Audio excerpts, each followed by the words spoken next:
বোন আর নতুন জামাইয়ের জন্য মা একটা ছোট মোটো করে গেট টুগেদার পার্টি রেখেছিল। তো হ্যালো এভরিওয়ান, আমি শিবাঙ্গিনী আবারও একটা ছোট্ট মোটো ব্লগ ভিডিও নিয়ে তোমাদের কাছে চলে আসলাম। আর এদিকে দেখো প্যান্ডেলটা এত সুন্দর লাগছিল, মানে আমার অনেক পছন্দ হয়েছে।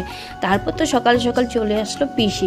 নতুন জামাই এসেছে, যদি জমিয়ে খাওয়া দাওয়া না হয় তা কি হয়। তো এখানে পিসিয়ে লুচির জন্য আয়োজন করছে আর আমি বানাচ্ছিলাম ঘুগনি।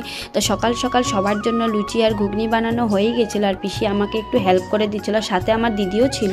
তো এখানে সবের খাওয়া দাওয়া শেষ হয়ে গেছে, তারপর সবাই স্নান টান করে রেডি হয়ে গেছে। আমি কিন্তু ভেবেছিলাম অনেক কিছুই, কিন্তু সেটা আর আমার সাথে হলো না। দেখো আমি কিরকম করে কাপড় একটা পরে নিলাম, শাড়িটা কিন্তু শাড়ি ছিল আমার শিলানো হয়নি, তাই পরাও হয়নি। তো এখানে মাকে আমি খুঁজে খুঁজে গেছিলাম রাস্তাতে, আর মা কথা বলছিল একটা দিদার সাথে। তো আমিও গিয়ে দিদার সাথে একটু হাসি মজাক করে নিলাম। তারপরে তো চলে গেলাম ভিতরে, আর ভিতরে গিয়ে দেখি আমার দাদার কিন্তু ঘরে ঘুমানোর জায়গা নেই, তাই ও প্যান্ডেলের ভিতরে এই বেঞ্চের উপরে ঘুমিয়ে ঘুমিয়ে মোবাইল দেখছে। ওকে দেখে আমার এত হাসি পাচ্ছিল, মানে কি বলবো। তো ঘরে সবাই ছিল তার জন্য, আর রৌদ্রটা এত কড়া ছিল, মানে অনেক ভালো লাগছিল, কারণ এতটাই বৃষ্টি ছিল তার জন্য মানে মনটা অনেক খারাপ হয়ে গেছে। বৃষ্টি বাদলে কিছুই ভালো লাগে না। তো এখানে মাসির জোরদার করে রান্নার আয়োজন করছে, হয়ে গেছিলো, অনেকটা লেটও হয়ে গেছিলো। তারপর গিয়ে দেখি বোন বর তারপরে মনাদের সাথে গল্প করছে ওরা। তো সবাই বসে আছে, ওদেরও একটা ভিডিও ক্লিপ আমি নিয়ে নিলাম ওদের কথাগুলো।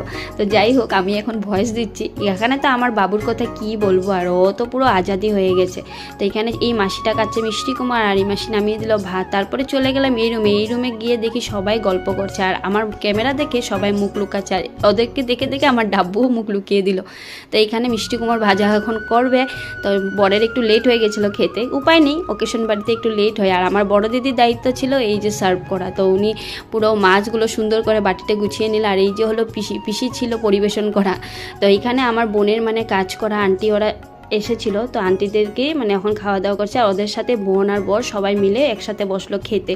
তারপর তো সবাইকে খাওয়া দাওয়া হয়ে গেছে। তো গেট টুগেদার পার্টি মানে কাজের সবার জন্য রেখেছিল, যে যে বোনের কাজ করে ওই আন্টিদেরকে তো ওরকম করে নিমন্ত্রণ করা হয়নি, তাই ভেবেছিল মা যে ওরা যদি ফিরাযাত্রা আসে তখন একটা কিছু ছোটো মোটো করে পার্টি দেবে।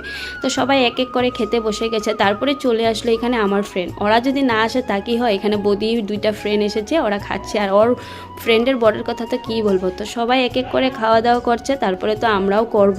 তো ভিডিওটা এখানেই, দেখা হচ্ছে নেক্সট একটা সুন্দর ভিডিওতে। Bye bye.